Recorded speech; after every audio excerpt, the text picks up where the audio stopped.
Hey everybody, welcome back to my channel for another round of Console Wars. This is Console Wars Part 2. We're finally into the 8-bit era. So, the 8-bit era officially begins with the release of the Nintendo Entertainment System, but it gets its start elsewhere in another dimension in a place called Japan, where they had a thing called the Famicom, but whatever. It starts with the NES, excuse me. Why did I say Genesis? My God. So, the 8-bit era is the Atari 7800, the Sega Master System, the Nintendo Entertainment System, and the NEC Hudson Soft TurboGrafx 16.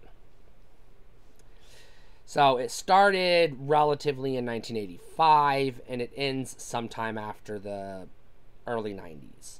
91 or 92 in that ballpark.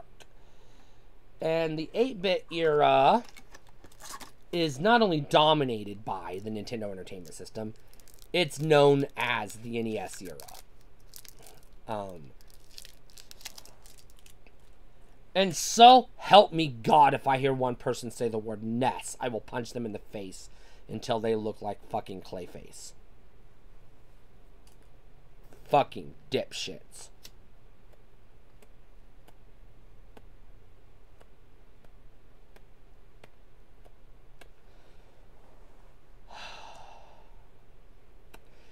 So, the 8-bit era, like I said, was defined by the NES. I'm not going to get into the whole goddamn backstory. You've heard it before. Jesus Christ. The NES came on the scene in 1985 and took the world by storm. The NES launched with a whole bunch of games known as the Black Box games. They're all okay games. None of them are great. The best of the bunch is Super Mario Brothers, which is pretty good in itself. The rest of them are just, you know, whatever. They are what they are. They're a historical footnote. Move on. There's better games on the Nintendo. Please stop talking about the Black Box games. They are not great.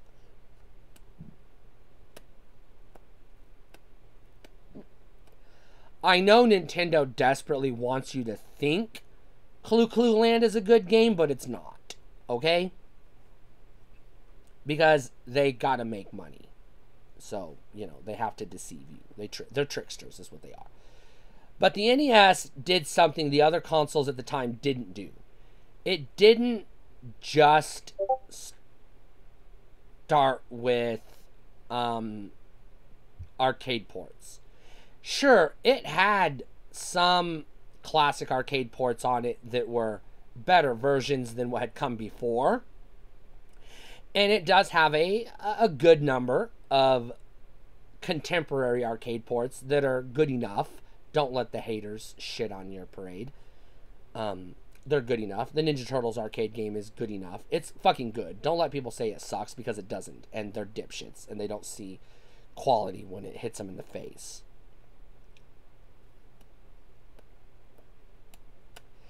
But the Nintendo was actually unique in that it's the first time that first-party original console exclusives became the norm rather than the exception. They did exist on the Atari, but they were the exception. People don't remember the Atari console exclusives except for E.T., which they, probably shouldn't remember, I guess. I don't know.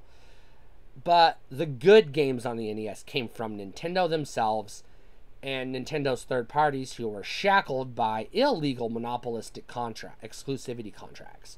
But we're not talking about that because, that's already been done to death. Let's just reminisce and have some fun.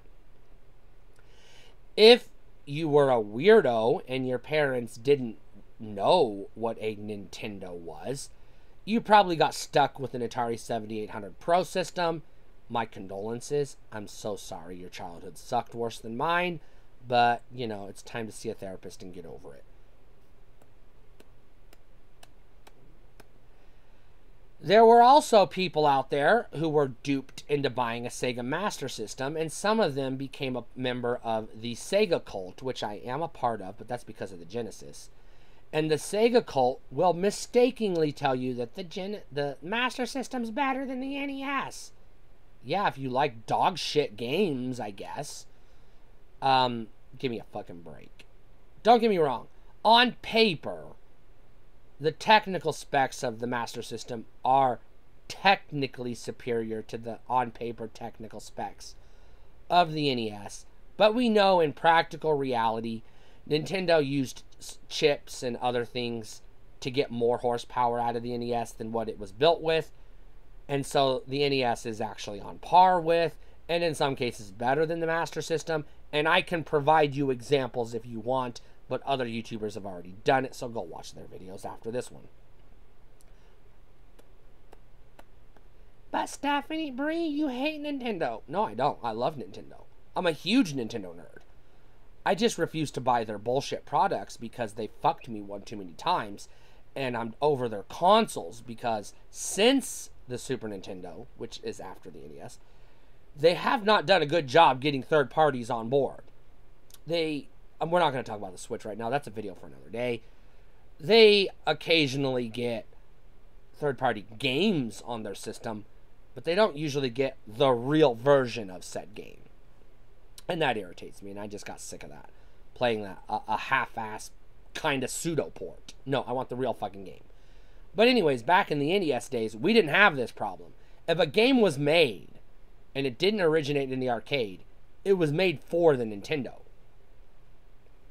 And that's just what it was. We didn't call it, we didn't say I'm going to Johnny's to play video games. We said, I'm going to Johnny's to play Nintendo. Okay, Nintendo was the word that replaced video game in our lexicon for a long time.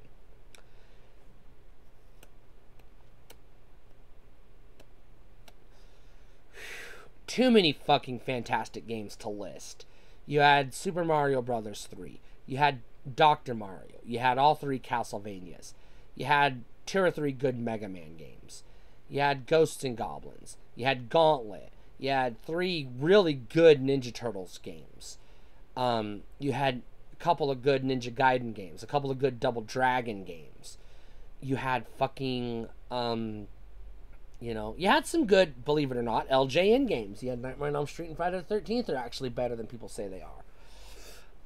You had a lot of fucking kick-ass games. You had Little Nemo Adventures in Slumberland, which was a kick-ass game. You had fucking, God, I could sit here and list NES games all day long. You had Battletoads, which was a good game. The NES Batman is a good game. I mean, Christ, there's just too many fucking good games to sit here and list them all. Legend of Zelda, Zelda 2, Metroid, Donkey Kong, Kirby's Dream Land, or Kirby's Adventure, whatever it was called. Just so many fucking good games. Mike Tyson's Punch-Out, Rad Racer. I mean, goddamn, the list goes on and on. All day long.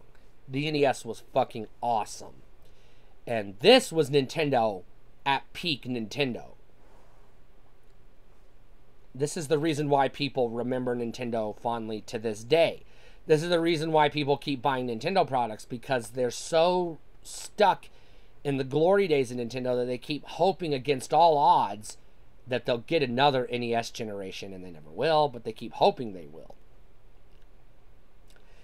Nintendo will never be what they were in the NES days. They were the king of the hill, and there was no second place. Second place was actually 5th place, and 2nd, 3rd, and 4th place just didn't exist. Nintendo was that far ahead of everybody.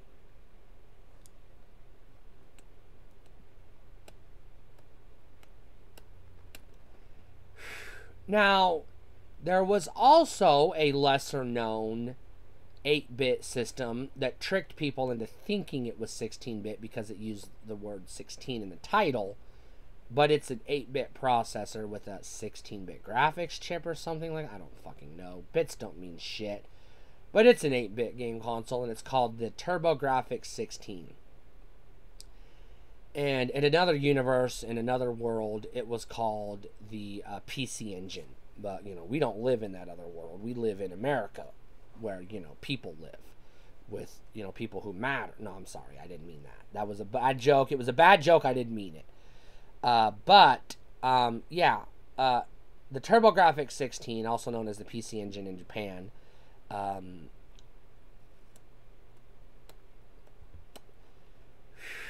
was It was an NES knockoff, let's be real. It had, like, if we're being honest, like 2 or 3 good games and a whole lot of rubbish that people who owned it told themselves they were having fun playing and then have been convinced are good games because they had nothing to compare to. And I'm sorry for those people because the TurboGrafx is not good. Those games are not good. The controller is not good. The console is not good. There's nothing about it that is good. Please get over yourselves and get a life. Yes, I'm talking to you, Pat Contry, NES punk. He won't watch this video. But if anyone who does watch Pat Contry wants to show him this video, go for it. The TurboGrafx sucks, and anyone who says otherwise is delusional.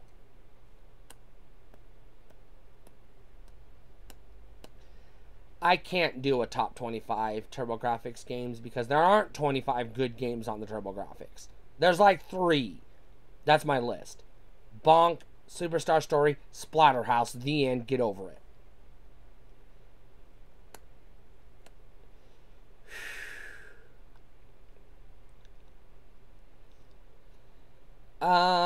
So let's get back to the NES. The NES was different because it was the first console that came out in the US that had a D-pad and 2 buttons on the side instead of a joystick. Now, I know the Famicom had the same button layout, but I don't know if the Famicom came out before the SG-1000 or not, which also had the same button layout, I believe. So I don't know what goes on in Japan because I don't care. I don't live in Japan. Have no problems with Japan or the Japanese people, don't get me wrong. I just don't live there, so I don't know anything about it, and I have no interest in it because I don't fucking live there. Nintendo was made by a Japanese company, so I'm not xenophobic, so fuck off with that. Obviously, I like Japanese stuff. I love PlayStation and Sega.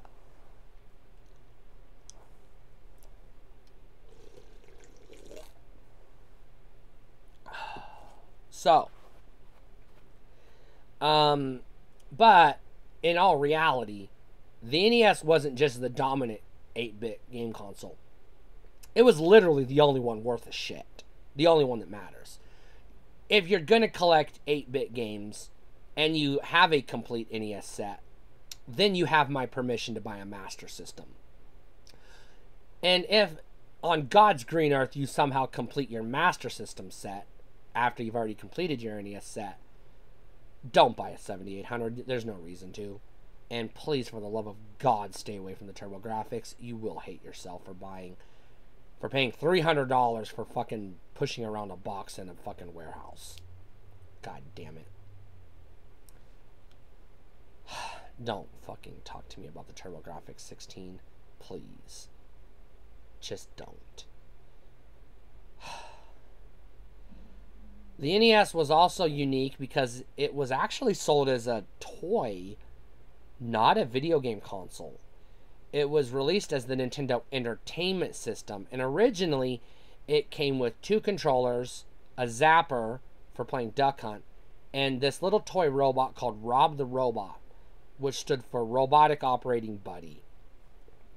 And it interacted with just 2 video games that I believe were both pack-ins, if I'm not mistaken, but don't quote me on this because I don't give a shit. But it, got the foot in the door. But then it just, took off like lightning. It was just like, holy shit. One day, NES didn't exist, and the next day, literally everyone and their dog had an NES. And it was just like, the gods said, no, video games are good. Here's our proof. And they handed us the NES on a golden tablet and gave us, the good stuff. Finally, good video games. For the first time in history, we had legit good video games. Not games that we just remember fondly because we played them when we were kids and nostalgia and all that. No, I mean actual real good games. For the first time. And I'm not just talking about good games. I'm talking about A+, AAA, 5 out of 5, 5-star, damn good games. Games that define video games. The NES was cluttered with them. Cluttered with them. God damn. I mean, Contra alone is proof the NES is God's gift to humanity. And it just goes on from there. Super Mario Brothers 2 was good. Super Mario Brothers 3 was good. You know, they were all good. You know? Fuck, even Wario Woods was good. You know, Tetris was good. Dr. Mario was good. I mean, yeah, sure. Don't get me wrong. There were some shit games on the NES. Don't get me wrong. There were. But, like, the good outweighed the bad. It really did. And once you got your hands on a good game, you didn't need to play the shitty games anymore. You just played the good game, and it was good enough to play for eternity. So good, in fact, that we're still playing these games to this day, in one way or another. The NES was the probably the greatest generation in video gaming ever.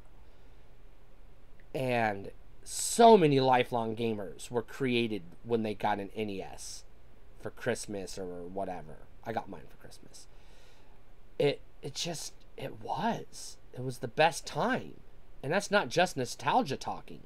Like, to this day, Nintendo still sells NES games on the eShop and NES Classic Minis and whatever.